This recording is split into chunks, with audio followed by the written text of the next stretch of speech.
Ayam zo'r odati bor, rosa yaxshi-da ayam. Yaqin qarindoshlarimizga mehmondorchilikka borsak, tur yordamlashib qo'y. Lekin bizga kelganda hech kim yordamlashmasdi. Aya, mehmondorchilikda o'tirmasam mana dasturxonda, uydagi dasturxonda ham mehmonlar keladi deb o'tirmasam, qachon yeyman men bu narsalarni? Tur yordamlash ko'p gapirma. Sovchilikka keldik, aya, ha, bo'pti, unda o'tiraman. Xuddi shunaqa. Sizlarni ham aylar yoshliginglarda cho'miltirganmi? Birinchi marta suvga fobiyalar paydo bo'ladi, bilasizmi? Meni ham ayam cho'miltirgan. Men cho'miltirmagan, meni yuvgan ayam, tushunyapsizlarmi? Cho'miltirib qo'ygandan keyin 1 soat o'tirardim, shampun tupurib. Shu umuman farq yo'qda.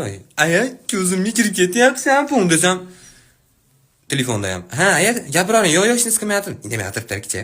Aslan qolib ketardim men. Lekin ayam zo'r tarafi sal-pal yo'talib qolsam, pasta shapkiniki, doringiz derdi, dadamdan farqlashdi. Dadam yevashdi.